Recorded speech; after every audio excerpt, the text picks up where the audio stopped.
Drop it.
Hello everybody, welcome to the channel. My name is Alckemy. Today, you and I are going to be doing a little bit different of a video today. I am not a person that likes to do reaction content. I don't like to piggyback off of other people.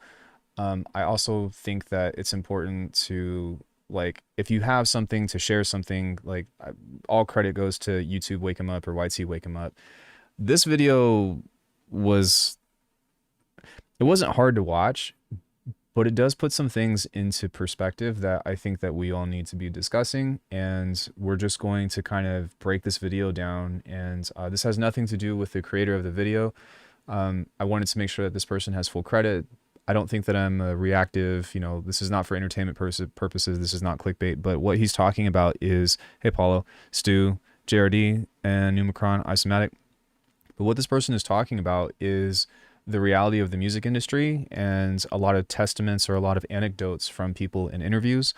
I think that it's important to talk about the relationship about what's happening with rappers or recording artists versus how this relates to music producers, how we can solve this problem, and my take on it, and also just my comments if I have any over what's going on.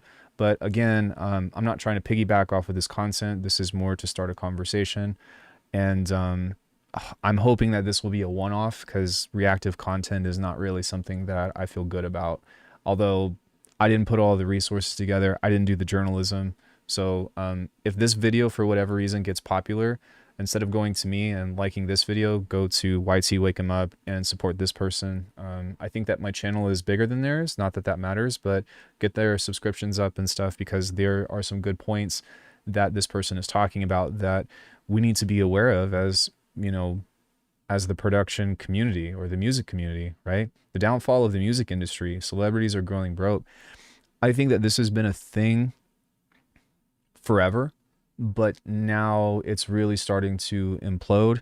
And I also think that music producers, the people that are making the music, that are in the DAW or are doing your mixing and mastering and stuff, are also really like eating it as well as a result. This has nothing to do with AI. This has nothing to do with robots taking over. This is just like, hey, this is some stuff. And if I can use my channel to kind of increase the awareness of our community, then that's what this video is supposed to be serving. So are you all ready? I don't want to waste your time. Let's go ahead and take a listen to what's actually going on. Also, his channel is linked in the description, so please go support the person. It's about to be a good one right here. Personally, this is something that I got firsthand. So it doesn't look like, give me 1 second. It doesn't look like I'm getting any sound. Sorry about that. What's going on here? Display capture. This might be as a thing from this, so let me go stop sharing. There we go. All right, hold on 1 second. Off. Stop sharing.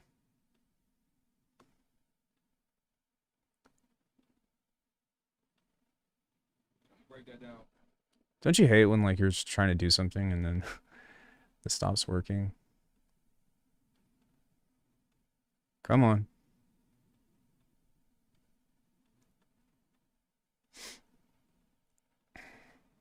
Now I'm frozen. Restart capture. There we go. All right, we're in. Sorry about that, guys.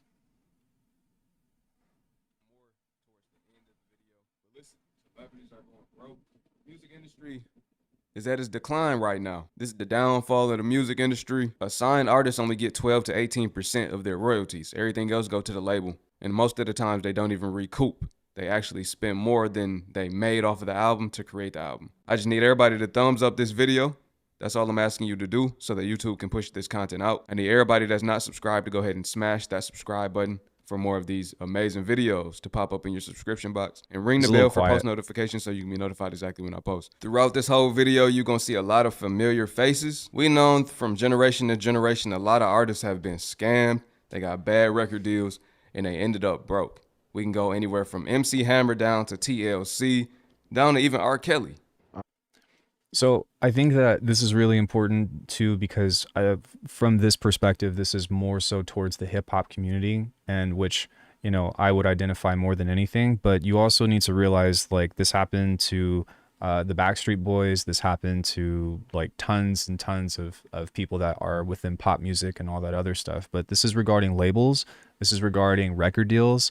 And this does impact every producer that is aspiring to do shows or to do, you know, to try to make it as an artist, I guess. I wrote a record for Usher. The song came out. Let's say at the time the song streamed 70 million streams.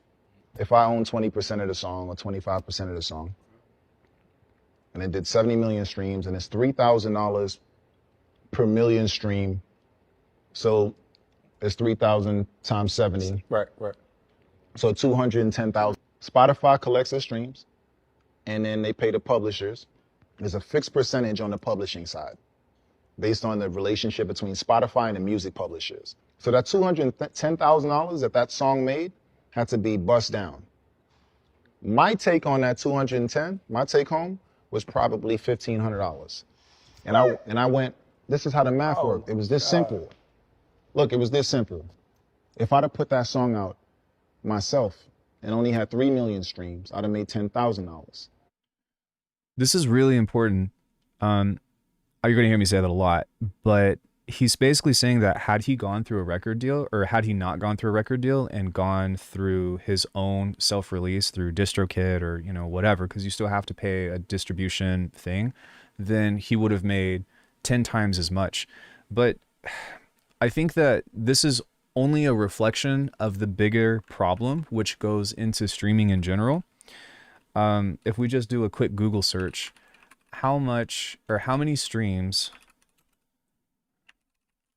will it take to make $1,000 off Spotify? This is increased because last year this was 200,000, if I'm not mistaken. So in order for you as an independent artist to make this, to make $1,000, you have to hit 300,000 to 350,000 streams. And this isn't even going into like all of the sketchy stuff with botting or paying for views and all this other, you know, all these other services that people are trying to basically like make off of you. But just so you're aware about what is actually happening and what is actually like going on with trying to make it through your music, like this is a reality. And I don't know about you, but this sucks. So I stopped giving records to artists. I'm like, I could give you this record and you could fail and I can get a percentage of your failure, or I could take 100% of my failure and I could take that to the bank. Right. What was the biggest shock for either of you guys when you got to the industry? Half the industry is broke. Mm. And that shocked me. That's I a would good see- one. I That's would a good see one. celebrities. I would be around celebrities, rappers, no offense, but a bunch of them that's like wearing all the big jewelry or on Instagram. It's all a facade. And that's when it was like, Yeah. for me, I was like, wow, okay, I can breathe. Yeah. Because I don't need to keep up with the Joneses. Right, Because right. y'all ain't even keeping up with the Joneses yourself. It's Right. rentals. It's rentals. It's rentals. It's like Miami. Or I'm like honest, whenever I'm- they rent the cars and drive around or whatever and then like return them. yes. Yeah. The Lambos. Yeah. All it's fake. it's all the Lambos. Yeah. Or even with jewelry. I think I didn't Yeah. realize a lot of that was that like, oh, they buy these pieces to wear in a music video or at a carpet. This is really and then quiet, take but them he's back saying to the even jeweler. people Yeah. are renting They're jewelry. actual pieces when it comes to rap and hip hop culture. Thoughts? I have heard about this. I have never seen this to be firsthand or whatever, but as you'll see as this video unfolds, they talk about how this even comes about and how a lot of labels and stuff will put money into the product, but the money that is there that you're seeing on mainstream media is not actually owned by the artist. So what I'm saying is that the artist isn't showing their wealth.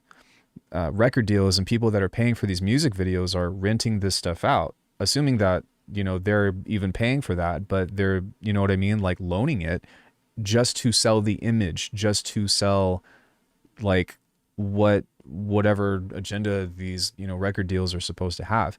And one thing I will say is towards, I think like the middle to the end of the video, the creator actually has some really good commentary that I think is really important for people to understand regarding lyrics and regarding the music and stuff. And I tend to agree with this person. It's okay if you don't, but I think that it's important to at least be heard, and then we can have a discussion about it. And if anybody has anything to talk about in between on chat, then you're more than welcome to say as you will. That's very true. Because even when I worked in hip hop, it was interesting just to see and hear stuff. Like, not, and again, not trying to put anybody on blast or whatever. I could Donate plasma today and receive So- up to $700. Your Even in regards to that, you know, I don't know who this person is. I've never heard of this person working within the industry and stuff. But like I said, this is something that is being talked about more and more. And if anybody has any confirmation, if anybody has worked with a major label or something like that, because the end goal isn't to get on a small label, right? Like, yeah, of course, especially for us music producers that make bass music and all that other stuff, it'd be great. But like these artists that are working for, you know, Warner, as you'll see, they just got a huge amount of layoffs, like Atlantic Records. Like this is like the end game. This is like the highest that you can get if you are a recording artist that is not independent, of course. But like this used to be, at least in the 90s and early 2000s, like every producer / rapper's dream. You know what I'm saying? do, but correct. Like you never know. But that's the thing is like at the end of the day, you do not know. And that's why you cannot look at somebody and be envious. I'm sure that over it any like, of this. no doubt So it let me happens. just tell you something. But A record deal is but I don't know about like the, how do I say, like the frequency or how common that is. You know what I mean? nothing more than a line of credit. There's nothing more than a line of credit. You can go get one yourself. People think when they make it to the label status, when they get signed, that they made it to the big leagues. For a musician, going and getting signed is like going to the NBA or the NFL or the MLB or the NHL. It's like going pro. But these days with the internet, you can reach the whole world. The internet is bigger than radio. The internet is bigger than a record label. And in actuality, you still got to put the work in after you get signed, like an unsigned artist. The only difference is you have a team. But you won't be top priority unless you're one of their top streaming artists, unless you a Beyonce, unless you a Rihanna, unless you a Chris Brown or something. You see what I'm saying? Something that's really speaks to me about this is like, and that does still make sense about having a label is exactly as he said, of having a team. You all know, like, I'm a sole proprietor of my own business. I'm the only employee. I don't write any checks to anybody. But, you know, even for me, I wonder what my presentation or what my video channel could do if I had somebody like a team. And I think that's something that we could discuss in the future, or something that would be worth having a conversation about. But the question that you have to ask yourself is it worth having a team that is kind of there or whatever if you got something rocking and rolling versus You know what I mean? Doing all this work by yourself. And even then, this person is saying that, like, even if you have this team, they're not really like on your team. You're not the priority. So you still have to be doing the footwork anyways. You know, you have to be promoting your stuff and trying to get other people to promote your stuff. And to be honest with you, like, this is why this is so important as a creator, even beyond music production or anything of the sort. Because how do you think things go viral? How do you think people get big? How do you think that like this happens and comes together? The people that consume the content share it.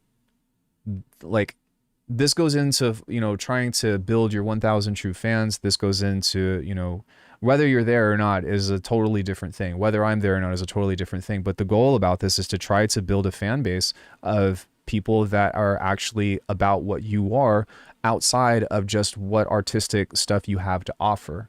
Does that make sense? Which he's going to talk about building your own brand, and he's going to talk about all this stuff, not so much in detail, but as in the end goal about how to avoid this problem, but growing the industry from within as opposed to sourcing from the outside.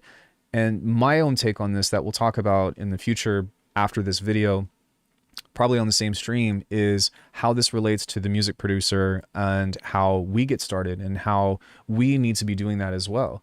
And even in regards to like how I don't necessarily support Splice and all that other stuff, because you have to see the parallels about what is going on.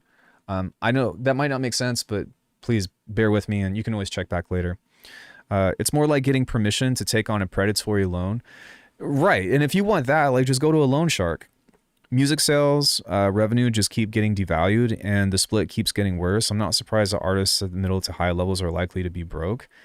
Right. But the thing is like, it's not surprising when you think about it, but then you look at this and then it's like, you still see it on television, right? And who does this affect more than anybody? Like, not somebody like you or I, because we're pretty aware of what's happening, and we're, you know what I mean? I think that the majority of people that come in here are like, we've been there, done that. But kids, you know what I mean? Young people that aren't aware of the industry, the younger generation that is trying to do the whole music thing. And I've talked about this before with the hip hop community about, like, you know, and he'll mention it as well, of, you know, talking about violence, talking about all this shit, whatever. But like, this is music that's made to, in my opinion, like, make people fail. Because you get what I'm saying? It's hard, because I'm not saying that, like, you know, if somebody's like, yo, bitches and hoes, go out, kill the person, blah, blah, blah, like, there is a correlation. At the same time, the message itself doesn't provide any value.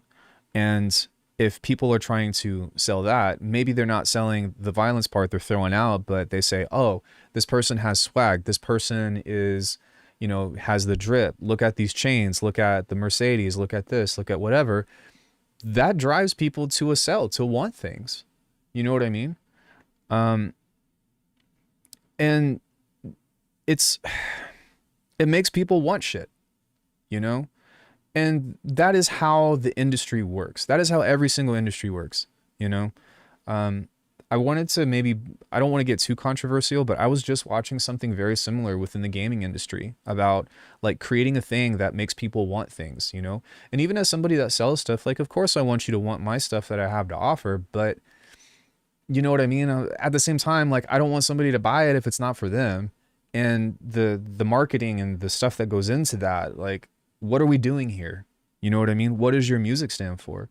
So I don't know, it's kind of tangential, but I think that it's really important to consider, and also, like, consider your role with who is affected by what you put out, right?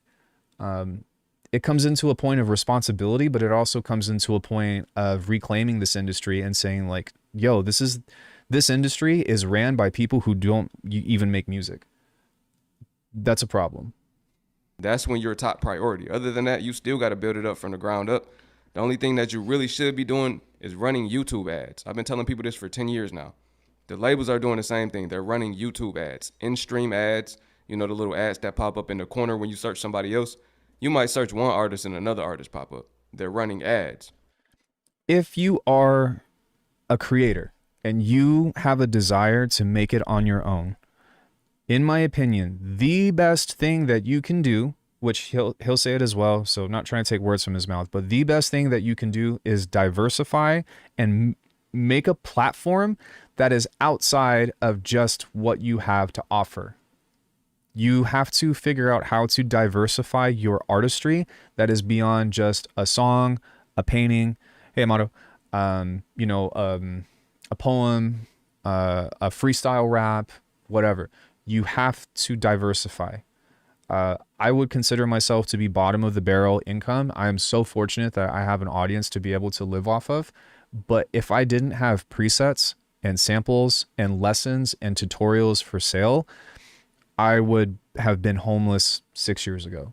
You know what I'm saying? And even then, I'm skating, and that's not like it's just how it is. Like, I think that's just important to note.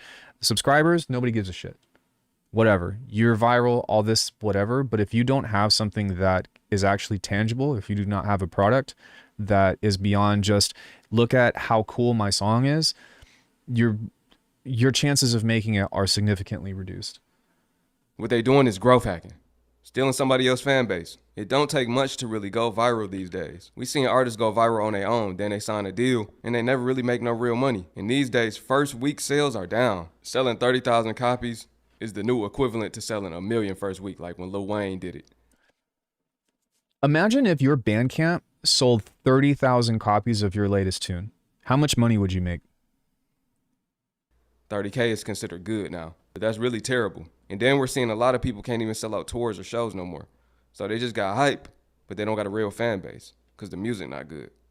There's only a few artists in the game that really make money. So everything you seeing ain't real. You know what I'm saying? That was the first time somebody's put me on game when it comes to the entertainment business. You know, I wrote raps, I wrote verses, I wrote songs for over a decade and had never earned a penny. And of course, How long you wrote for? over a decade. So today we're Daniel. Now, I think that the first part of that is important to take with a grain of salt. Again, all the stuff that these people are talking about, don't take it as this person said this, so believe it. This should lead to more research. I don't have any reason to not believe these people or whatever, but it does raise the question. And it is also people that we most likely know. Like almost everybody who knows, almost everybody knows who Rick Ross is. So like it's something to consider. It was tweeted that about 50 artists and label execs were laid off from Atlantic Records. And I can't even lie, I kind of saw this coming. Now I'm only speaking $360,000. And imagine how much money you would make if you gave 85% of that to a record deal. from the artist perspective when I say that artists gotta stop chasing record deals. It is no longer valuable, and it's especially no longer valuable when you have tools like TikTok, YouTube, Instagram, social media. As an artist, if you're using these platforms to produce content rather than consume it, you can build your own brand. We are in an age where the labels are gonna have to come to you. We don't live in an age where you make demo tapes and send them off and go to talent shows anymore. That's the 90s, my boy. This the new age. Also understand that you're competing with people like Cahoots, Drewskis, the Speeds. These are the people that can command attention. The streamers are the new movie stars. So the best thing the artist can do is become your own brand. I don't necessarily know if I agree with the streamers. I've got 22 people in here. But the point of diversifying and the point of building your brand with presence, which doesn't cost you anything, is only going to benefit you. There was another point that they said about competing with streamers and all that other stuff, but you'll notice like those guys don't make music. Those guys aren't really doing anything artistic. They are just a personality, but look at how they have gone viral. Look at how they have gotten brand and record deals. And sorry, what I was going to say about record deals is like, I'm not here to tell you that record deals are bad or that labels are bad, because I have a pretty good rapport with some that I think are pretty fair, like with the 50-50 split. This is meant to be informative. This is meant to educate you and to, you know, if you're going to get a record deal, and Corey tells me this too, you know, but if you're going to get a label deal, have a lawyer look through it. Look through the terminology. They're going to bring it up here later in the video, but have them look through these these terms and stuff that they're going to use to make sure that you're protected, make sure that you maintain priority of the master, you know, or that like you own your music at the end of the day, that you don't give up all of your rights. Coming out and just pushing your music, yeah, that's fine, you know, and it really only works if you're super, super, super talented or if you have a super huge team. They're legally robbing you. And it's happening every time you pay for car insurance. Here's the deal. Behind you, but if you don't, the internet is your best friend. Yo, so listen, we know it's a lot of layoffs going on all across the job market, but I never seen in the history of my existence a label drop so many different artists at one time. 50 different artists, that's a lot of artists. That's a lot of losses that they're taking. On paper, they taking L's. That's a big record. Of course, they gonna get their money back. That's gonna be written off as a loss when it's time to do taxes. But they really gotta clean up shop for real. They gotta clean house. They gotta start fresh. The music industry gonna have to go back to some form of selling physical copies, right? They got these USB business cards. And I shouldn't even put y'all hip on game because that's something I'm gonna do. But they got these USB business cards that you can plug right into the car or plug right into your computer. It's like a new version of a cassette tape. But yes, that is true. Most musicians really don't got money. They saying half of them broke. It's just a facade. I think that, who was it? I think it was Av McCree that said it, but he was like, you either serve the community or you're a badass, or both, preferably. I don't put myself in the latter. I think that for me, my own role has been more towards like being helpful and towards trying to, you know, elevate my own artistry and taking you all with me. But that's kind of how it goes.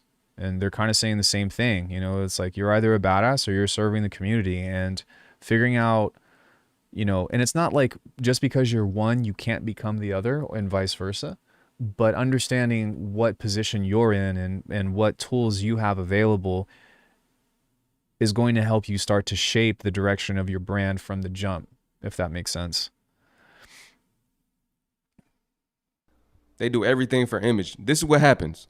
The label owns you. When they sign you, they give you an advance. Most people get an advance and they never get another check again. Yeah, I don't think I would do that either. Say you get signed for $2 million. They might give you $100,000 as an advance. But if you pay attention, most of these artists are signed for the rest of their life. They can renegotiate terms and get another advance, but they're staying in the hole. They never really getting out, and they never really getting paid off of their streaming. And most people don't own their masters. How does that sound? That's like modern day slavery for real. You don't own your masters. Someone else is your master. Who is your master? That record label is their master. So when they sign these deals, they get a little money up front. Most times they spend that right away. Then they back broke. They might give them cars, they might give them jewelry, but they have to pay that back tenfold. So it look good on the outside, but they're really just in debt to the debtor, which is... CDs are cool, but there's kind of that issue of us being in a digital format. My car does not have a CD player. My computer does not have a CD drive. I don't have a boombox that takes CDs. Even CDJs don't play CDs anymore. You know what I mean? They play MP3s and USBs. So yeah.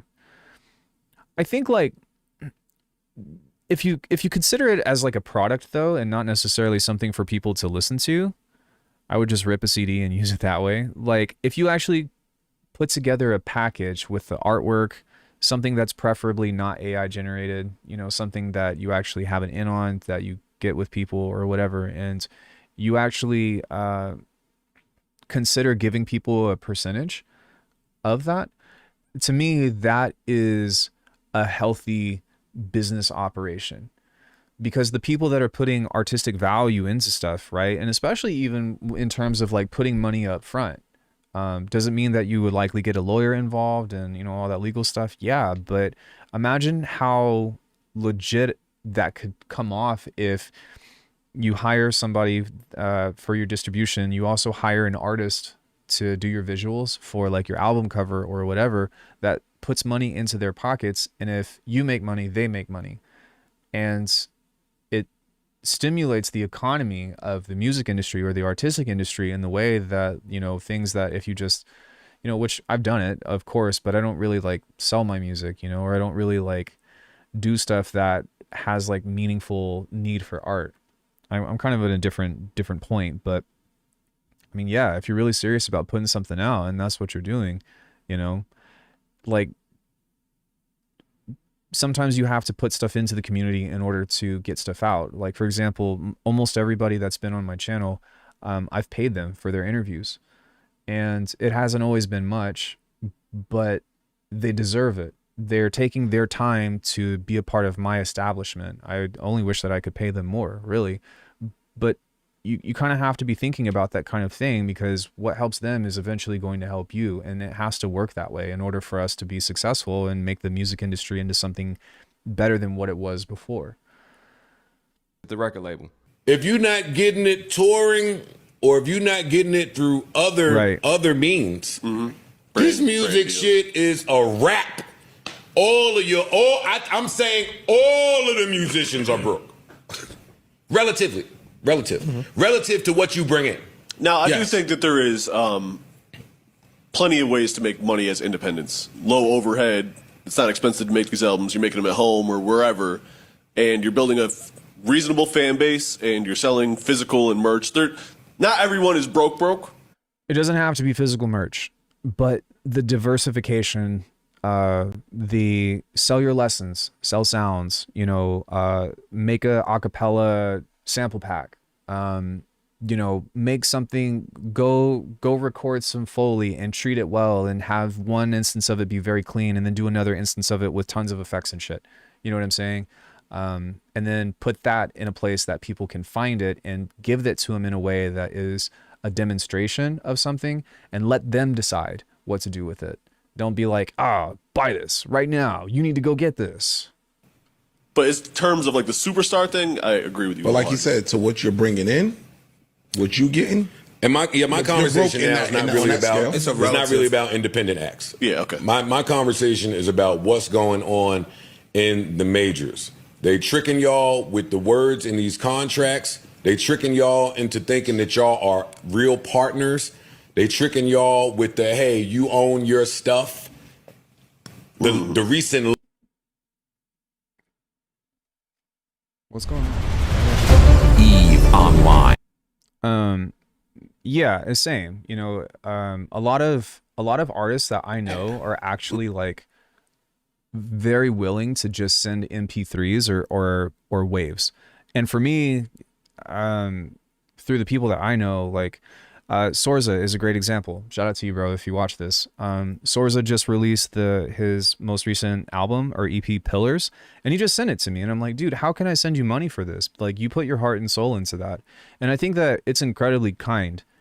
And I think that like the nature of the gesture is there. And, you know, of course, like homie discounts or, you know, sending stuff to people that are just your friends. And that's always the, you know, that's the goal. If you make friends with artists you look up to, like that's almost as good as a paycheck in some cases. But even still, you know, I don't know, if you put music out and I really like it, I want to buy it. And I'm not saying necessarily that you should, because streaming and all that other stuff or whatever, but if you have an artist, especially that's doing those self-releases, and you purchase their artwork, you are essentially reinstating value of a person's artistry. Does that make sense? Like, that's how important that shit is. You don't see all these people getting laid off? They laid off all over. They laid off like 40%, right? Everywhere. Yeah. 30 years later. Everywhere. Yeah. And look, and to me, based on what you're saying, that went to our AR conversation. The second that we can have 6 people instead of 60, y'all gone. So this is definitely not a drill. Atlantic/Warner is planning to fire and let go over 100 people. I'm sorry, 150. Actually, 170. And not only is this super unfortunate for the employees that are affected, I do see optimism for them, but I also want to share my small, itsy-bitsy critique, or commentary, if you will. I don't want anybody coming after me. But basically, the company is restructuring, and so many people are going to be affected by this restructuring. We kind of already knew this in the beginning of this year when Universal did their mass layoffs, when all the other tech companies did their mass layoffs. But what I find really interesting, and I don't know if this is true, but I heard this morning that they are restructuring Atlantic into like a distribution company, which in theory, I guess it makes sense. But if they honestly think that's the model that's going to make them financially sustainable, they're inaccurate and wrong. My humble opinion. Now, for the artists and young executives that are affected, although it fucking sucks to get fired or lose a team member, please use this as fuel. Sure, you could work at another label, sure. But use the internet to your advantage and build your own shit. There was a time where I thought that. No, I haven't, but that's some bullshit. Yeah, I mean, I've talked to a lot of people that are like, yo, music should be free, you know? And it's just like, so you're saying that all of this entertainment that you connect to on social, spiritual, time of the era, whatever thing that has the impact to change people's lives, whether it be through, music, visual, games, whatever, that it should just be free?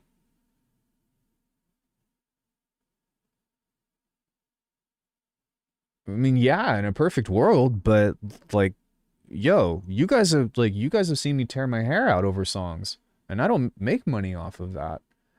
But for the people that do make it, it's not like they go through anything different. It's not like they're just like, which brings up the whole point about AI and all that other shit too. But, that is a very like, what is the word I'm looking for? That is what somebody would say if they haven't done something artistic, I feel like. Hey, Data Broth. If the label restructures, do they still honor all of the old artist contracts, or do they stop paying them royalty? I don't have the answer to that question. I don't know. Having a website with a portfolio and whatnot could work for some artists instead of only social media accounts. It should still go into... You should have socials that go to your website, because the socials are what brings people to the website. Not like, nobody's going to just be like, I don't know, whatever your name is, nobody's just going to be like Alckemy. You know what I mean? They're going to see something on social media that's going to catch them through an algorithm or something relative, like, this is bad, every producer needs to see this. And then they're going to be like, oh, maybe I should check out that person's website. Maybe. I'll tell you, probably 10% of my viewers actually go and actually like look at my website, and that's totally fine, but like, that's your conversion rate. You get what I'm saying? So like, you kind of have to be on socials to some extent.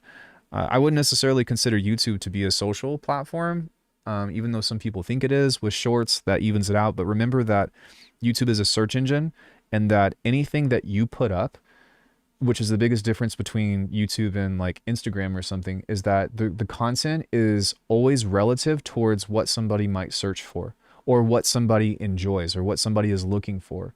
So you will potentially have these videos that are 4 or 5 years old come back at some point and have people watch them. A comprehensive guide to Neurobase is a great example of that. That's my biggest video. It's got over 150,000 views or whatever, but like, that shit is old as dirt. It's like 6, 7 years old now, and people are still watching it because it's still relevant towards what a lot of probably drum and bass producers are wanting to learn. Whether or not the video is good, that's a different story. But understanding that and looking at how you're making evergreen content versus trending content kind of is how this goes about. And on that topic, if you're trying to break into the algorithm, generally you go for trending content. If you're trying to create something that is going to be an archive or a library, or keep your viewers, subscribers, whatever, coming back, you make evergreen content that they can revisit later in the future. Does that make sense? Everybody had money except me. I would see motherfuckers do these music video shoots, and motherfuckers got chains and cars and all type of shit. And I'm in a 1-bedroom apartment with 4 motherfuckers. So there was a time where I was really thinking, bro, why do everybody got money and I don't got no money? Is it because I'm independent? The truth is... So with this comment about AI and stuff, I think some other maybe it was even Weaver Beats or something, but I saw an article or heard about a story that these big record companies are sampling their own artists to be able to use for AI. And if that happens, then, well, that sucks. I don't really know what like the outcome of that is, but imagine if like the next Rihanna hit is AI driven and she didn't even sing the song, but this record deal owns the rights to her artistic voice, to her singing, to whatever, and makes something that's believable that people are going to buy regardless. You know what I'm saying? Like, I think that we're probably a ways off from that, but the fact that that plan is in motion and the fact that somebody even thought of that, even if it's not true, that is something that can definitely happen. That sucks. Everybody didn't have no money. But, you know, they don't tell you that because the labor job is to make it look like you got some money. We'll give you the car, we're going to give you the cosigns, we're going to put you in the studio with this motherfucker. We're going to have cameras following you around everywhere you go. I was thinking like, damn, everybody getting money but me. But nah, everybody look like they got money except me. You know what I'm saying? I got caught up in the layoffs, but it was more of a layup than a layoff for me. Because I knew this was coming. For you, or you knew it was coming, period? Both. I knew it was coming for me. I mean, a lot of times they're getting I was having issues with my contract. like tricked into this, I was like, you know, or they're not aware. And I was like, let me start because nobody setting would. up my plan A. I've always had a plan A if I had a job. And the plan A was whatever I was hustling for, you know what I'm saying? So if I had a job, if I was a custodian, I was doing something else on the side, you feel me? Yeah, for sure. So it was never one thing that I had all my eyes in, you know what I'm saying? So with the music business, it's no different. I have never done every single thing the right way the first time. I'm not perfect or none of that. I've had some ups and downs, but I've had more victories than losses. Google fired its entire YouTube music team while the employees were in the middle of testifying before the Austin City Council. A group of less than 50 employees were testifying about their unionization efforts when they were informed of their sudden termination. They just laid us all off. Yeah, that's wild. Yeah, they just laid us all off. We just all, I guess we just all Our jobs are ended today, effective immediately. Last year, the YouTube music team voted to unionize under the Alphabet Workers Union, seeking better pay, benefits, and a flexible return to office policy. However, Google refused to negotiate, arguing that because the employees are contractors, their contractor Cognizant is responsible for bargaining. Again, with this, it seems legit, but do your own research. Look at what is true, look at what's not true, but it is a story that is part of this video, and keep in mind that I think that this person culminated and made all of this these videos supporting his thesis, where I don't have any video footage or any other stuff about maybe the positive sides of having a label or something like that. But keep in mind that's important to consider whenever we're watching something where somebody is saying something about someone else. But the National Labor Relations Board ruled that Google and Cognizant are joint employers of the YouTube music team. And the NLRB said that Google's refusal to bargain with the YouTube music workers is illegal. Still, in a statement to Fortune, a spokesperson for Google claims the Austin-based workers are not Google employees, saying Cognizant is responsible for them. Google also denied that it fired the workers, saying this was a routine end of contract that was agreed on with Cognizant. But the workers say the termination was a surprise, and many feel as if they could lose their homes due to the sudden and unexpected layoff. Even YouTube Music doing layoffs. Spotify had the layoff. Pretty much everything revolving around the music industry is looking bad. It's looking steep. And I'm gonna just say a lot of these rappers, they was looking like they was balling. But when I see, if you pay attention, people not rocking those big old chains no more. Now they rocking beads. Now they rocking those little tiny chains. People had to pawn their jewelry. We seeing the musicians try to get into e-commerce. We seeing them try to come up with their own clothing brands. We seeing them try to diversify. They're trying to get into different business endeavors. And for the stupid ones like Fetty Wap and Pee Wee Longway, we seeing them go back to the trap. We seeing them catch years. Look, I don't know who needs to hear this, and you probably wouldn't be able to tell looking at me, and this doesn't have anything to do with my own personal professions. But I grew up in the world of trap and all that, living in LA, and I will tell you, don't go back. Don't go back. When you get out, don't go back. Hey, Chase, don't go back to the trap, friends. It's not worth it. You're better than that. Pee Wee just got caught with like over $200 million worth of drugs. He done. He about to do life. I ain't gonna hold you. He done. What they got caught with, it's over. We seeing rappers like Lil Baby, T.I., 2 Chainz and them trying to open restaurant. And that's just to name a few. It's a lot more. That tell you everything you need to know. If I'm not mistaken, was it Rihanna that started her own like makeup company or something? Kanye West started his own clothing brand. Lots of other people, Sean John, right? From Jay-Z and S Dots. So clothing makes the most sense for somebody that would be a rapper or something of the sort, or like a car or something. Although I couldn't imagine how somebody could possibly start a car company in today's day and age. But the fact of the matter is that you can still contribute to the culture. You can still contribute to the community in such a way that creates stuff that could be better products, that could be something that does still reflect your image, and something that builds off of the music that you've created. Does that make sense? Because it doesn't have to be totally different, you know? And for me, like when I started making music, my dreams of what I wanted to make music for was to have music to my tricking videos, to me doing my acrobatics and stuff, you know? It's still the reason why I make music today, is because it's stuff to play at the gym.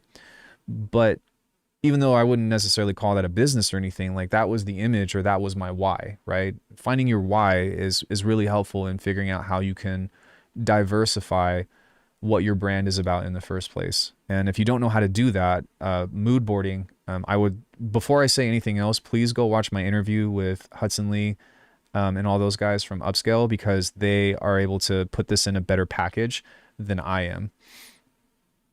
I'm really Shit, I wish. There's so many tricks that I want to do that I have not done yet, that I don't know if I'm too old anymore, but I'm still going to try.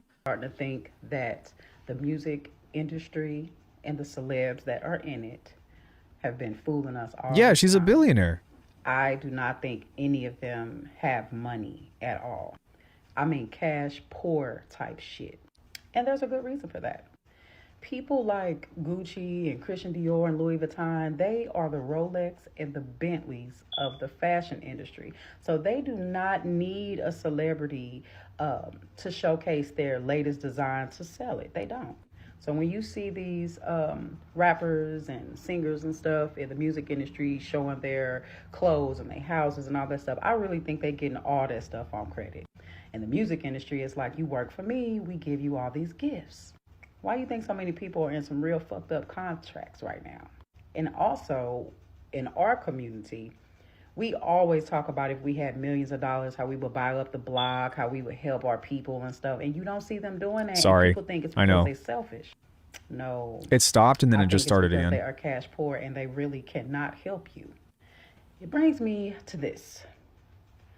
The music industry is very successful in creating images into demeaning us in every single way, and they profit and make lots of money off of that.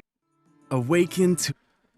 So let me let this ad run a little bit while we talk about that. This is falling mostly within the hip hop industry, but I've been saying this for a while. You have heard me make these spiels and stuff on a lot of stuff, but like,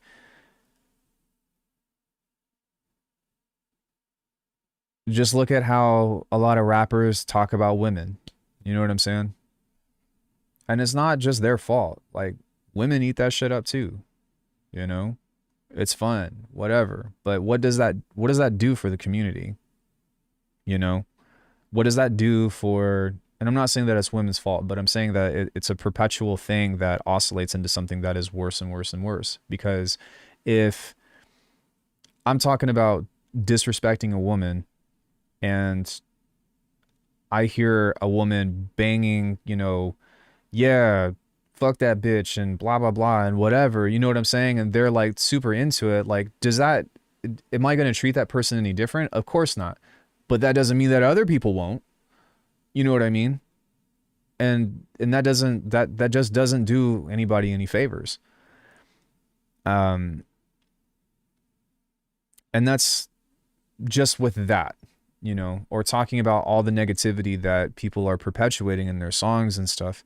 There's definitely an aspect to realism. I think that there's definitely an aspect to expressing yourself when somebody hurts you in a way that could come off across as, you know, whatever, sexist and all that other stuff and all that. But I think that we usually do a pretty good job of discerning when those things happen, you know? But in looking at the hindsight of things, of when that has become so prominent within not just hip hop, but a lot of stuff in general, right? It's like, that's what we want to listen to. That's the kind of message that we want to get to. And it's not even real, you know, it's not even real. But like this fantasy, I could think of so many better things that to talk about that could be, you know, inspiring or something that could motivate me. But I don't know, maybe that doesn't make sense, but for somebody that's grown up in the 90s and started listening to hip hop from the 80s era and all that other stuff, and looking over the course of 30 years, it's like, you know, when hip hop first started, it was about a lot of inequality. You know what I mean? It was about a lot of inequality and a lot of social injustice. 2000s, you know, they made it. They made it, and they were like, look, I fucking made it. And now it's like you get people talking about doing horrible things and selling drugs and, you know, whatever, and trying to come up with the most creative way to talk about sex and shit. But like, these kids are from suburbs that have good homes. You know what I mean? And it's like, what? Not everybody, of course, but as a majority. And then don't get me started on auto-tune, but we support them. yeah. To us, it's just entertainment, but it really is a real life plan. Now, why would little old me feel this way? Because none of it makes sense. I'm telling you, they are a walking billboard for companies to get black dollars. And why? Because nobody in the entire world spends like black people. No matter how broke we are, no matter if the rent needs to get paid, nothing matters when it comes to us getting them dollars to look good and to look like we also have the celebrity lifestyle. Like, it's all a plan, all of it. It's so you can be broke, so they can get the cash from you that they're not getting. And don't get me wrong, like, there needs to be a space for that, because that's what art is, right? Art, like, somebody said it, I think Corey was telling me about it, but she was saying, like, there was this 100-year-old woman or something that was still making music, and she was like, I make music because it allows me to say the things that I normally could not say. And I think that there is a matter of profoundness in that. But when society accepts this subject and the way that it's being presented as a whole, the reflection, well, it bothers me. It bothers me. And who am I, right? Nobody. But as a means of like my responsibility and what I would want to put out, I would much rather want to put something out that, you know, I usually don't make music with words, but somebody's like, dude, that's fucking badass, you know, or like, wow, that was really empowering, versus like, you know, yeah, that part where you were like, click, clack, back at the whack, you know, and all that shit. It's just like, oh, I don't know if they say it in this video. I don't remember, because I watched this right before, but somebody was like, none of these hits are going to be like classics. You know what I'm saying? Like, have you all ever seen that meme where the parent is singing to their kid like a bedtime song, right? And then they're like, oh, just one more song, and they're like, okay, Rack City, bitch, rack city, bitch, rack city, bitch. Like, and it just puts things into a nice little package to kind of demonstrate where I'm coming from. Now, I know that may sound crazy, but I was thinking about that last night. I'm like, something just is not right here. And then when you think of C-list and D-list rappers and stuff like that, it's not that their music is trash. They try to make it seem like, oh, they just aren't relevant anymore. No, the talent is still there and always have been. The problem is if a brand isn't able to use them to further push whatever agenda they got going on, none of us black folks is going to want to buy into whatever that rapper or whoever, whatever they're selling. If they cannot use you, they don't want you. And I think that time tells us, even with the government, if they cannot use you, you do not have nothing to give them at all. You serve them no purpose. So once again, These companies are the Bentley and Rolexes of the entertainment world and the fashion world and all of the government. It's not that I disagree with her, but I do think that like there is an obviousness in what she's saying, right? Like if you're not useful, then nobody's going to use you. But what I think is important to consider is when you look at yourself as an artist, what is it that you have that other people would want to exploit? That creates a different conversation. They do not need no advertisement. So all this false narrative of, oh, they're just advertising this and they give celebrities free stuff here and now, they know they're giving them fucking free shit all the time because they're not actually physically paying them with cash. They're getting our black dollars. Let that sit. So in short, the music industry and celebs and designer brands are in cahoots with each other to make it look like they're getting money to buy those expensive things, but it's really just a marketing plan to take our money. So she relates this to, again, I just want to say like the hip hop community in general, but I think that it's really important to draw a parallel right here with how this mindset firsthand has also affected music producers, YouTubers, and everyone in the like when it comes into sponsorships and stuff. If you don't know what I'm talking about, just go watch Venus Theory's video about sponsorships, because I'm not trying to talk bad about a company or whatever, but typically of, hey, because I got offered this contract too, of, hey, I want to sponsor your video and we're going to give you a year subscription if you make a video about our stuff. Well, think about that for a second.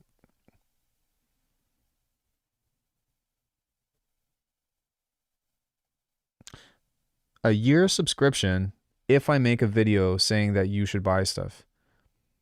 If one person buys into whatever it was that I was supposed to be selling, they would have been able to pay me off in cash for whatever. And mind you, that video would be on my channel forever.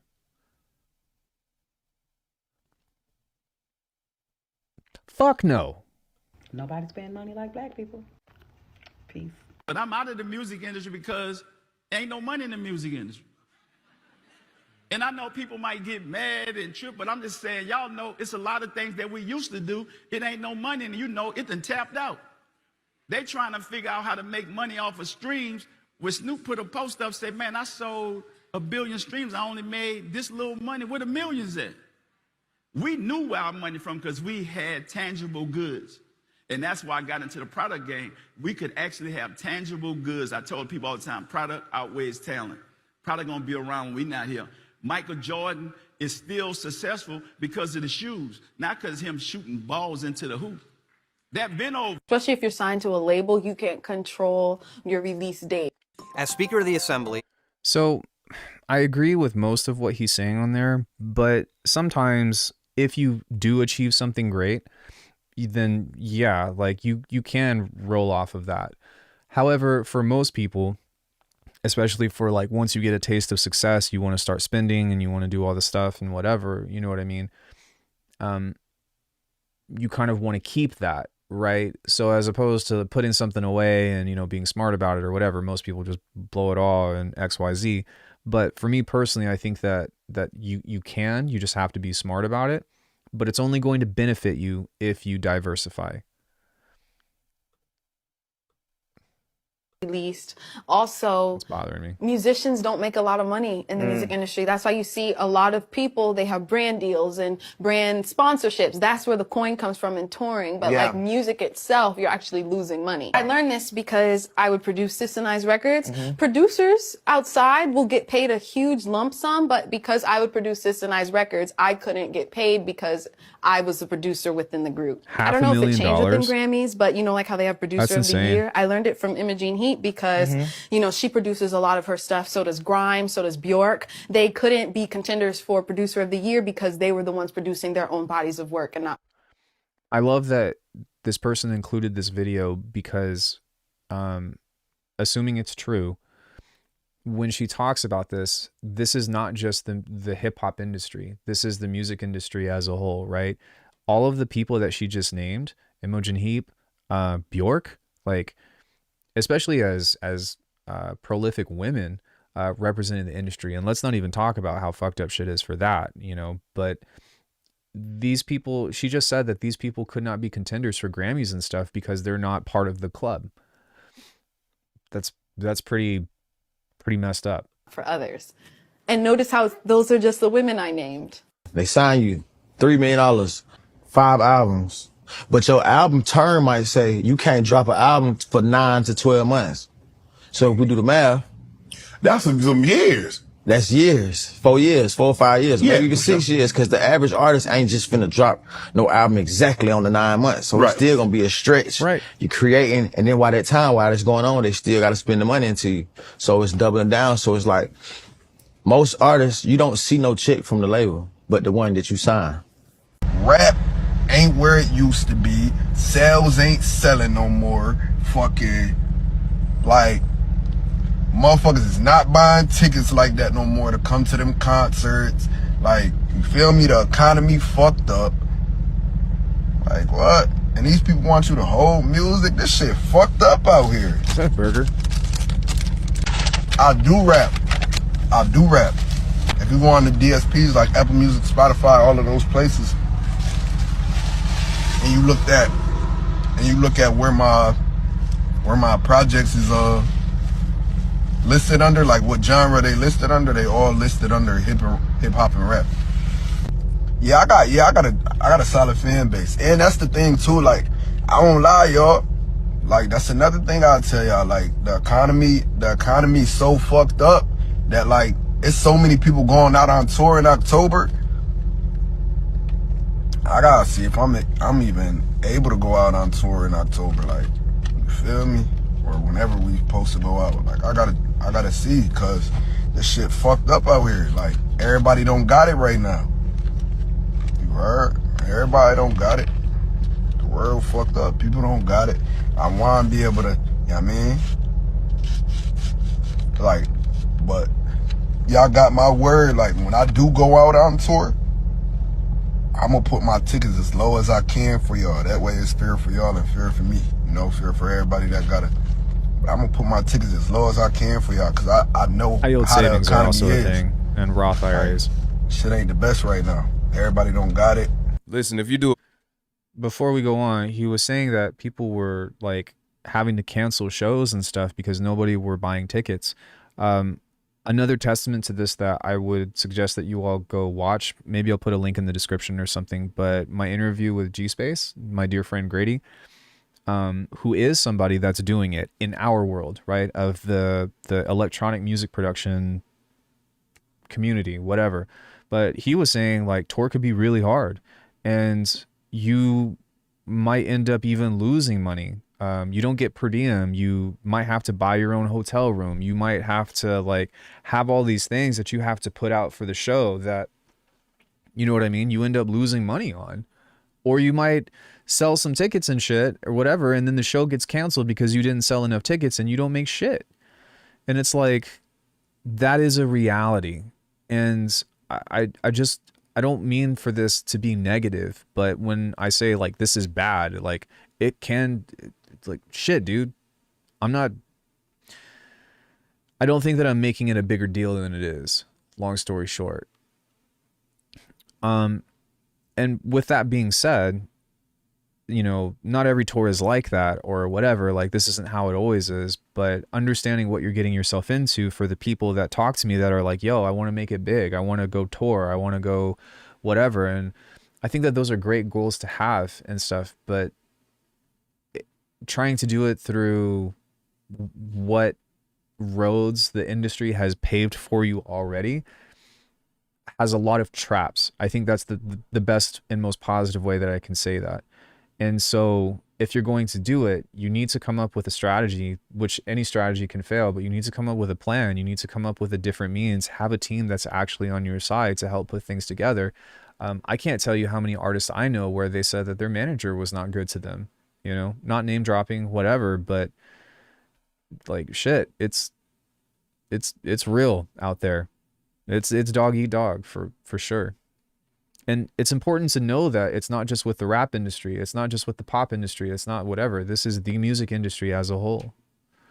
A quick Google search, you will see most musicians that were No, that's what this person, the last video that this person just put up was talking about. He was saying that nobody's even buying tickets anymore. supposed to go out on tour had to cancel their tour.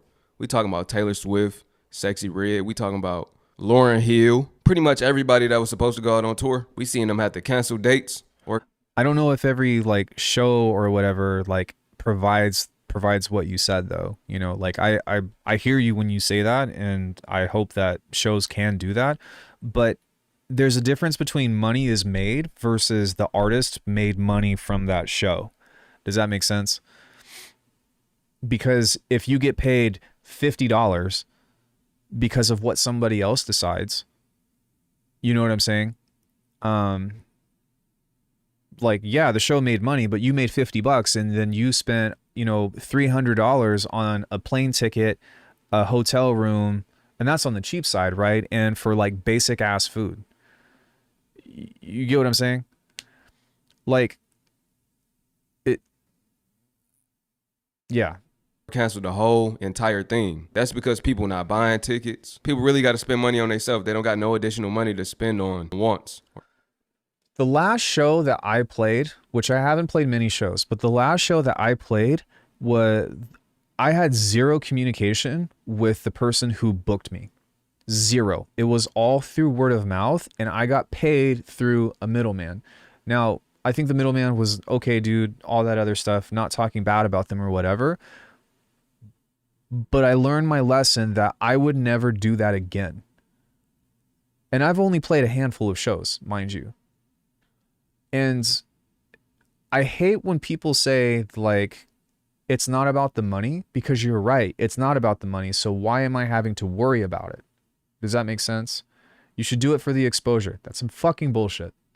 That is some bullshit. The exposure doesn't get you shit, because nobody, except for one person who is Zayaku, shout out to Zayaku, but nobody fucking came out and looked up my stuff and I made album sales from the exposure or what the fuck ever. Or people were like, wow, this guy makes great music. Let me go buy his preset packs. Like, that's not how that shit works. And if somebody is going to fill out your place, then you should pay them, you know? And not only that, but I've seen this happen with gigging and stuff too. So when I was doing gigs for like corporate stuff, for like tricking and acrobatics and all that, there was a manager or somebody that was handling all the bookings. And what they would say was they would tell people that were taking it that this is the rate. And these people that were trying to book me were trying to take a cut of what I was worth. So there were times where people were like, oh, well, I fought for you and we were supposed to get 600, but you're only going to get 250. Are you okay with that? And I would say, no, my base rate is 400 per gig, plus income for any kind of training, per diem if you're flying me out, travel expenses, whatever. Because people try to fuck you over. The entertainment industry, like, it's weird because I would say I have the least amount of experience in the entertainment industry from the music production side, but I used to be in Circus Soleil, you know, I used to be somebody that was in shows and all that stuff, and this stuff happens there too. For things that's not deemed necessary right now or essential. Remember, we learned that word during the pandemic, essential. Yeah, absolutely. absolutely. Not essential. So what is that doing right now? It's taking a toll on these artists. They already really don't get paid off of streaming. They really don't see no real check for real. Drake Ben said that. He don't care about how many streams he do, how many records he sell, because he's not seeing a check anyway for real, right? They not getting that. Now when they can't go out on the road, they really not making no money other than doing features and getting sponsorships. This is my plaque from doing Chris Angel's Mind Freak during his last year of when they were with Cirque. I don't know if you can see it or not, but it's the biggest plaque over here on the wall. But that was the last show that I did. That was in 2018, and then I got hurt, and I still train and, you know, of all that stuff, of course, but I was never the same. But this was one of the 3 shows that I did. getting endorsements. So what's really happening to the music industry right now is it was at its hiatus, really, and now we going towards the decline. I think I don't remember if it was SZA or Tanashi. I'd have to ask Corey, but they were selling tickets for like $1,300 at a small club. Those people were trying to make some money back that they lost, because no fucking ticket should be that expensive. But you know what I'm saying? It's like ticket sales in general are pretty price gouging, but the problem with it isn't even like it's the cost for the consumer, of course, but it's understanding like how much of that actually goes to the artist. You get what I mean? Like, and I hate that there's this whole concept. It reminds me of the gaming industry a lot, that you have to have this insane multi-million-dollar production just to go see somebody perform. Is there an art to it? Absolutely. But I didn't go to see this fucking person's costume design. I came to see the person or that I'm paying for, you know, I don't care about the technology and the lights and stuff. Costumes are cool, don't get me wrong. You know what I mean? But you get what I'm saying? Like, nobody knows who the costume designer is. Their names aren't on the credits, or like they're not on the headliner whenever you get a pamphlet. And they probably should be, to be honest. But you know what I'm saying? It's like, if you're going to pay that much money, it should go to the person that like is going to be doing the performing or going to be doing the entertaining. Going towards hard times. The music industry, film industry, the whole nine. I'm going to tell you where the labels went wrong. When they stopped doing artist development. They used to develop artists. You could peep good talent and develop them into a worldwide viral sensation. Nowadays, they just chase numbers. Anybody that got a nice amount of views on a song, they will sign them. They will throw the bag at them. And really, you just got to get over 100,000 plays, and really, they throwing deals at you. If every song got about 100K, they going to offer you a deal. But these people can't get people to come to the concerts. They have no real substance in their music, so it's not impactful. It's not touching the people. Nothing. And nowadays, an artist can sound like another artist, and that's cool. Back in the day, you couldn't have two Tupacs. We already got a Pac. We don't need another Pac. We already got a Eminem. We don't need another Eminem. We already got Lil Wayne. We don't need a bootleg version of Lil Wayne. But nowadays, that's acceptable. Everybody really sound the same. They talking about the same things. Their lyrics are the same. Everybody talking about killing, you know, violence. This is why you should subscribe to this person. We need more people to be saying this. We need more people to recognize that. We need more people to elevate the consciousness of music. And that's not to trash on anybody. That's not to say like, hey, you know, you're a shitty artist. But when we talk about like AI taking over the music industry, the people who are going to be affected the most are the ones that are making this generic shit. At least first. They're the first ones in line. You are first in line to be kicked out, because I'm telling you, AI could most definitely make some fucking AI auto-tuned, come up with lyrics from an anonymous voice and have a whole entire persona that people would not be able to tell what's what. It's toxicity, dissing each other, the women talking about how they don't need a man and how they using a man. Really, that's broke people music. People that got something going for themselves really don't care about none of that. They're not worried about other people. They worried about themselves. Not that it's okay, but to be fair, like if I were a woman in the hip hop industry and stuff too, like I feel like that's a whole different conversation and about them in retaliation for how shitty they've been treated in the music industry. So, you know, not that it's acceptable, but I do think that there should be space for that too.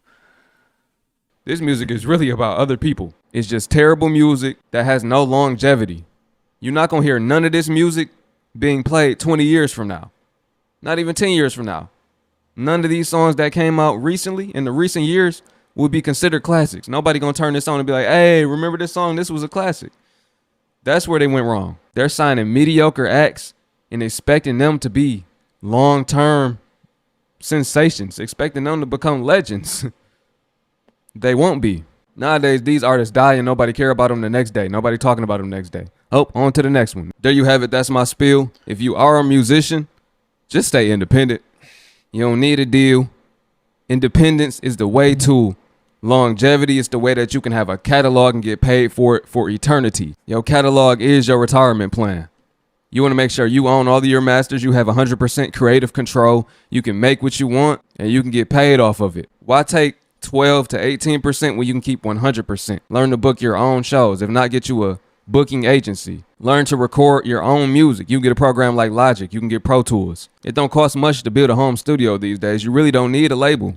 You can do everything off the strength and you will benefit from it long term. It'll be worth it.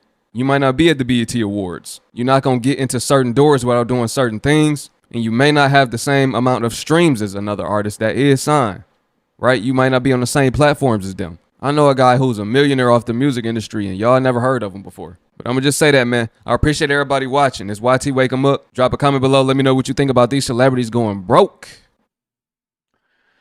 So that's some really doom and gloom shit. And I think that it's really important to understand that this is what's happening right now. But I think that it's also important to understand that, like, it doesn't have to be this way. And also as a means of, like, call to action within your own community, support your friends. If there are, you know, some people in Discord that you think are, you know, worth anything, buy their music. You know what I mean? Put money into the industry and into places to where you know it's going to the creators, so that way those creators can keep creating. But I think that in order for this to pull its head out of this like murky water, you have to really start becoming a part of the community.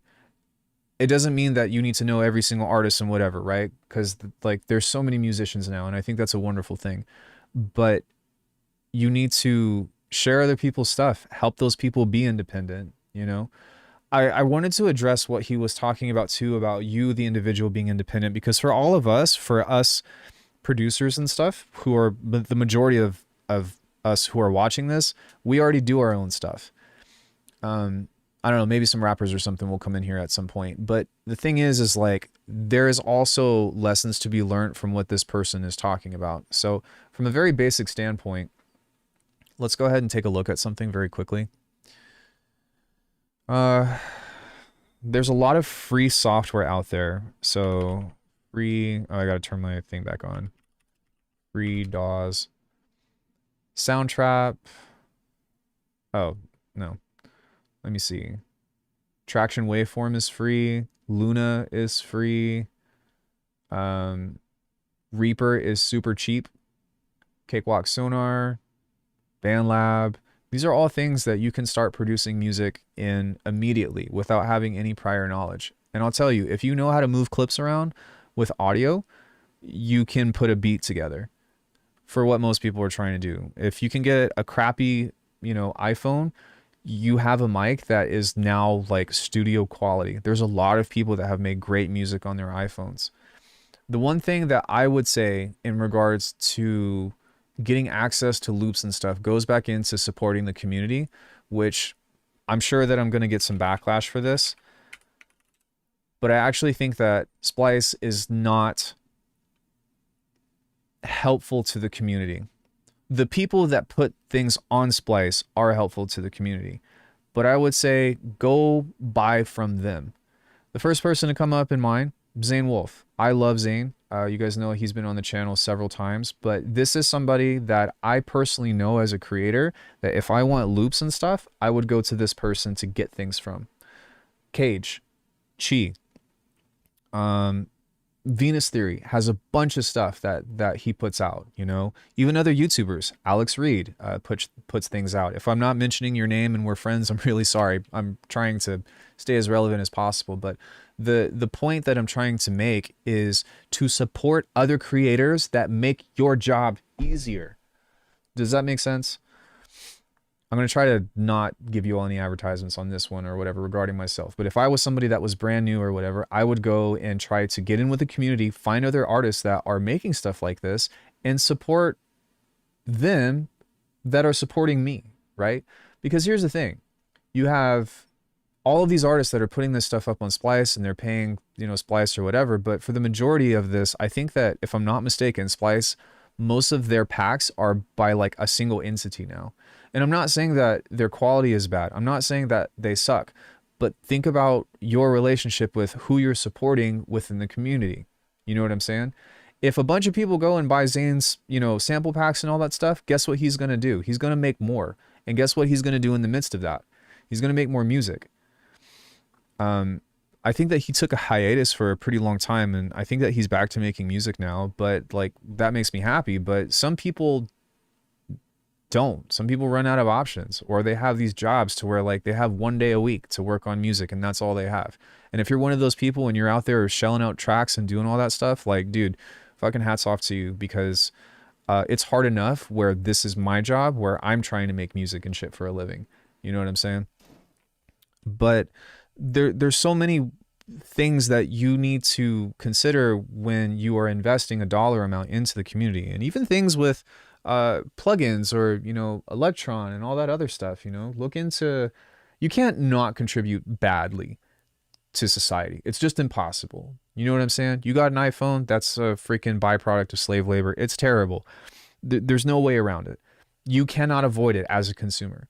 At the same time, though, you know, it would be like the difference between investing in or buying stuff from Starbucks versus somebody that runs a family local coffee shop. Music is not going anywhere. I think that's really important to remember. For one, you need to realize that in order for you to actually see something out of it, two things happen. You either treat people very poorly and you step on everybody that you meet in order to gain any advantage that you have, which you would likely be regarded as a shitty person. Or B, you make music because you love it and you use music to sell other things. Or you invest into the community that you want to be a part of. Because it doesn't just relate to music, right? Tricking gatherings and stuff. As opposed to paying the gym, I would pay the people that are throwing the event because they got it together and they provided all these things for people. Buying loops feels like cheating a bit? No. I'm talking... My message that I just described was for like recording artists and rappers that have no idea how to start making their own stuff. And even still, I don't think that it's cheating. I don't do it personally because I'm somebody that has learned to make my own stuff or whatever, and I'm very keen on like making myself suffer. But even still, I'll make my own loops and take the time or whatever, and then put them out for people that don't want to do that. You don't have to, like, just because you use loops doesn't make you a bad producer or make you inadequate.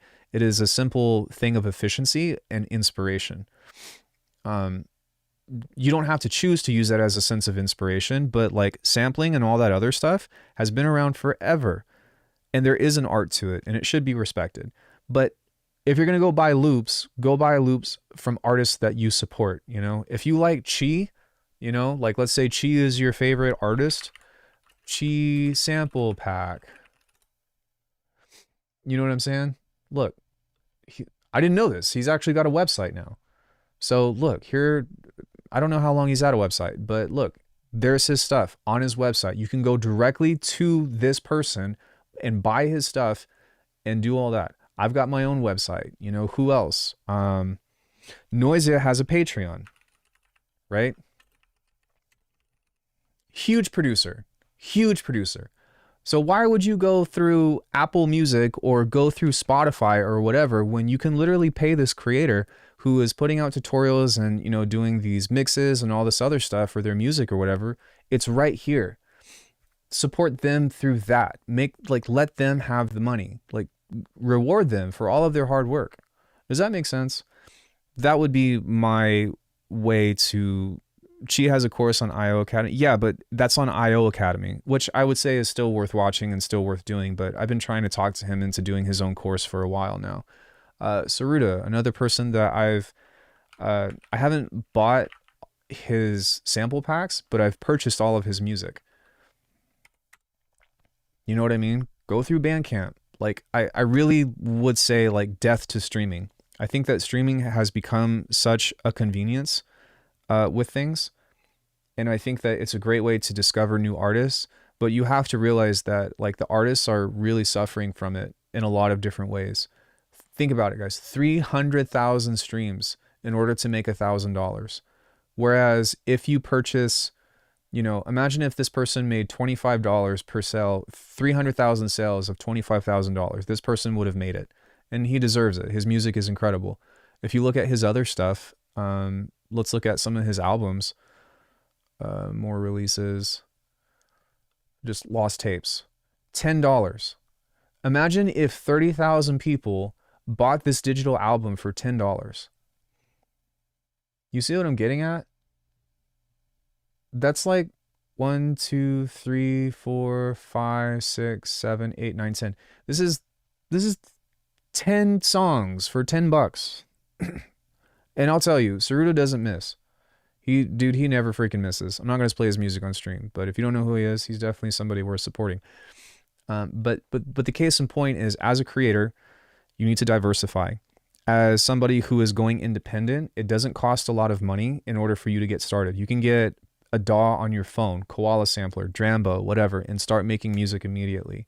If you're like, oh, I don't have a computer, all that money that you would put into trying to promote your music and shit, you know, go get a cheap laptop that's secondhand. Or if you've got a little bit of a budget and you want something that's reliable, how much is a Mac Mini out here in the States?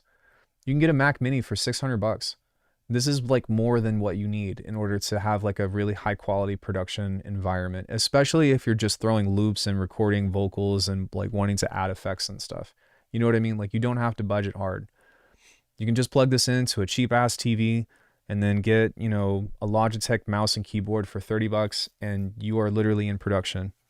I think every single person has a pair of headphones if you live in the States, you know, unless if you're like, obviously, like, generally speaking.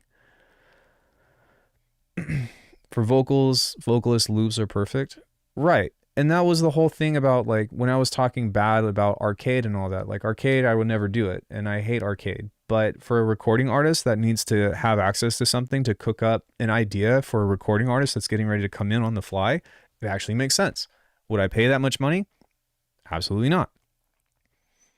Yeah, you also get a warm feeling if you buy an album. It's worth it. But as a responsibility of somebody that's a consumer and also a creator, I think that growing from within and building these communities, right? Like, there's a lot of things regarding business that talk about like your 1,000 true fans or whatever. I'll tell you, if I had 1,000 true fans and I made one sale every day, I might be able to afford getting Corey and I into a house. You know what I'm saying? And that's the goal. And I'm my own person and I have my own, you know, like ups and downs and, you know, things or whatever. But just with that considered, like, I have most of my products on sale for like $45. But if I made $45, I made one sale every day. What's 45 times 30? Somebody's going to probably post it before I do. But just thinking about it, look, 45 times 30 times 12.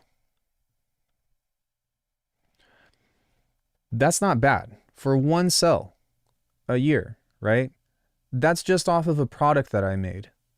Do I make this much money? Absolutely not. But is it possible, especially if your products are good? If you make one sell, like, even if this is passive income, right? Like, let's say you have another job, but you create a pack that does really well and you make one sell every day. You make an extra 16 grand, 16.2 grand, right? Then you put this into an IRA. Then you put this into a Roth. You put this into a high yield savings account, whatever. Like, there are ways to make money. Whether or not you're going to make that $45 sell every day is different, which it has its ups and downs. But even if you look at that on a smaller scale, right? You start creating stuff that's more accessible to people, that's like $10, but you make 3 sales a day, or you make 5 sales a day because it's $10. And it doesn't have to be sounds. What if it's merch? What if it's, you know, a course? What if it's whatever? But you get what I'm saying? Does this make sense to anybody? Right. It's a part-time job salary. And it's a good way to support people you watch online. I agree. I would say, like, as a person, don't put out a shitty product and try to sell it to people, because that hurts people like me. And if you don't like my products, I would say don't buy them. If you buy my product and you are unsatisfied with it, like, I would want to know, and I'd want to like talk it out and know how I can do better. Like, so have a sense of integrity, but from a means of how this can sustain itself, it's possible. It's possible from a consumer standpoint, it's possible as a creator standpoint, but it's like, it's going to take a village. Does that make sense? If you can get $8.33 a month from your 1,000 true fans, you can get what is that, 10 grand? Right. So, you know what I mean? Like, focus on building yourself and providing quality. And I think that's why generally serving the community is a healthier way to go, because when you're helping them out, it's a lot easier to ask for somebody to help you out versus the whole persona of like, I'm the shit, my music is dope and blah, blah, blah. And most people I know are not like that. There are a couple of people that I have met in the music industry that are like, yeah, I'm the shit and whatever, but like, they're not going to last, or they don't have good friends. Even if they are doing big things, they don't have friends. You know what I'm saying? And they're probably miserable because because other people probably just want to use them, which is a really terrible thing. I know that like with the YouTube thing, there's this aspect of like parasocial relationships and all that other stuff. But the thing is that if any of you sent me a message on Discord right now, I would respond, provided that you are not an asshole. And artists should, in my opinion, should be that for people, especially if you are investing everything into the community and you were putting something out, like, and you were throwing yourself out there, like, yeah, dude, like that's part of what makes this work. At least in my opinion. Feel free to agree, feel free to disagree. Does anybody have any questions, comments, or concerns regarding that whole spiel? I think if you joined with others and formed a joint co-op, that would be more stable. Well, yeah, but that's what we talked about before you got in here, which we were talking about building a team. But the more people that you have on a team, the more the higher the expectation, right? And the more that you're going to have to start paying people. So you have to figure out a way to where your team has these roles that significantly benefit the establishment. Worker-owned co-ops are the win. Yeah, right. We talked about that a little bit earlier when I was talking about like paying somebody for an album sale, either outright, doing a commission or giving them a percentage of whatever sales you make if you sell an album or a cassette or vinyl or whatever it is that you're doing. You know what I mean? But I don't want to do it through a company. I want to do it through a person. I want to do it through somebody that I can talk to and actually have feedback with and actually discuss a vision versus what they think I should do. And in regards to that, again, I'm not saying that labels are bad, especially in the music industry, in the electronic music industry, most labels have a general thing of 50-50. And I think that's a lot more fair. As a means of what they actually do for you, I don't know. But you kind of have to ask yourself too, in hindsight, it's almost like a legitimate way for pay for plays. Does that make sense? Because even though you're not paying somebody up front, if you have potential to make any money off of whatever song you have, you're essentially using that to say, hey, label, please promote my stuff. And most electronic labels are not that big. They're not Atlantic Records. You know what I mean? They're not Sony. They're not Universal, whatever. They are producers that, not all of them are great or whatever, but chances are they're going to understand you a little bit better than, if you were to try to submit to a super huge mega record label. And honestly, if you want to have that clout, you could just make your own label. Distributors make that super easy. I have my own, Soul Steel Records. Do I ever promote it? Of course not. But you know what I'm saying? I could be yeah, I made a label and I could start putting that on and trying to whatever, but I don't have that intention of a business strategy, especially since there's no money in it. So yeah, I usually don't stream on Thursdays. I usually stream Monday, Wednesday, Friday, Saturday, but after watching this video, I wanted to just make a reaction content and try to provide something valuable with my own thoughts of how I feel about this, because I had a strong reaction. I don't think that I'll be doing more reaction content in the future, just because I'm not really, that's not what I do here. I teach people how to actually make music. and how to do sound design and how to do things. Like, this is a music channel, not a, hey, watch me react to somebody and give thoughts that you all are probably already having yourself. But I will say that if you all get the chance, please go subscribe to YT Wake 'em Up. I think that this video was really well done. It was simple, it was concise, and I think that regardless of if this is true or not, the sentiment is worth considering if you are an artist at all whatsoever. If you want to sell music, sell where the market is growing. China, learn the Chinese scales.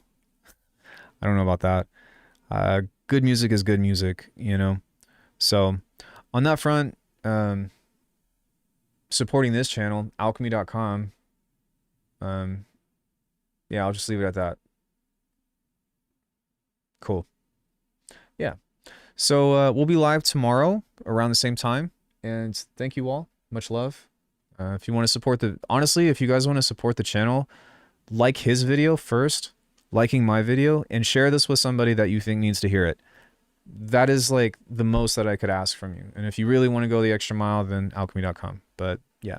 Bye, everybody. Have an awesome rest of your evening. I'll see you all tomorrow.